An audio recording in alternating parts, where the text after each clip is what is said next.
Hai teman-teman, saya Frederick Simanjuntak. Di sini saya akan menjelaskan mengenai pengenalan dasar hukum.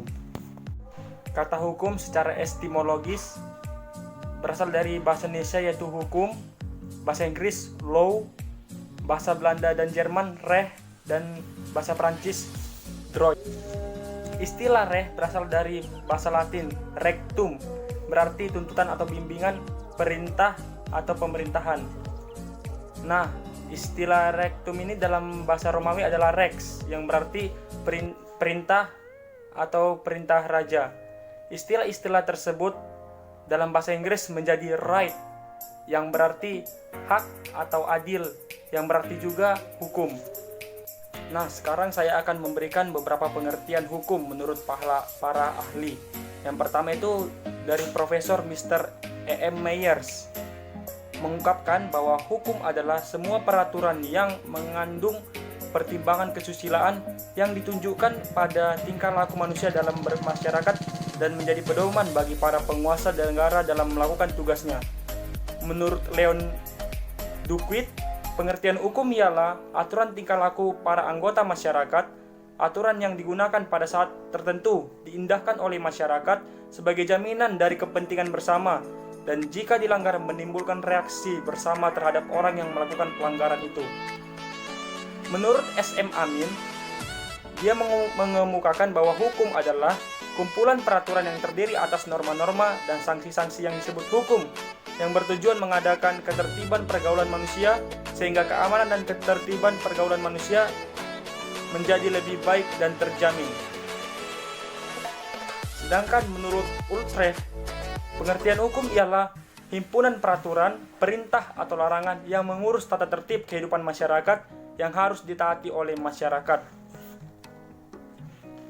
Setidaknya, pengertian hukum mengandung beberapa unsur sebagai berikut. Yang pertama, hukum mengatur tingkah laku atau tindakan manusia dalam masyarakat. Peraturan berisikan perintah dan larangan untuk melakukan segala sesuatu atau tidak melakukan sesuatu. Hal ini dimaksud untuk mengatur perilaku manusia agar tidak bersinggungan dan tidak merugikan kepentingan umum. Yang kedua, peraturan ditetapkan oleh lembaga atau badan berwenang untuk itu. Peraturan hukum tidak dibuat oleh orang, melainkan oleh lembaga atau badan yang memiliki kewenangan yang menetapkan suatu aturan yang bersifat mengikat masyarakat luas. Yang ketiga, penegakan aturan hukum bersifat memaksa. Peraturan hukum dibuat bukan untuk dilanggar, namun untuk dipatuhi. Untuk menegakkannya, diatur pula mengenai aparat yang berwenang untuk mengawasi dan menegakkannya sekalipun dalam keadaan yang represif. Meskipun demikian, terdapat pula norma hukum yang bersifat fakultatif atau melengkapi. Yang keempat, hukum memiliki sanksi dan setiap pelanggaran atau perbuatan melawan hukum akan dikenakan sanksi yang tegas. Sanksi juga diatur dalam peraturan hukum. Nah, dari peraturan di atas, kita dapat menyimpulkan bahwa pengertian hukum secara luas adalah yaitu himpunan atau aturan yang mengatur tata tertib atau tingkah laku masyarakat agar tidak melakukan kesewenangan atau suka-suka, dan adanya sanksi hukum yang diberikan ketika adanya pelanggaran yang bisa merugikan masyarakat bahkan negara. Hukum memiliki tugas untuk menjamin adanya kepastian hukum dalam masyarakat.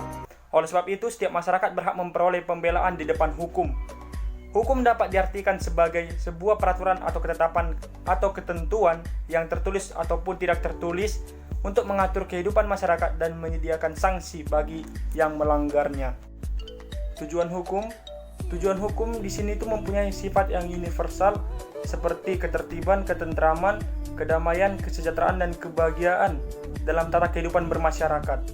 Dengan adanya hukum, maka setiap ada perkara dapat diselesaikan melalui proses pengadilan dengan perantaraan hakim berdasarkan ketentuan yang berlaku. Dan hukum juga bertujuan untuk menjaga dan mencegah agar setiap orang tidak menjadi hakim atas dirinya sendiri.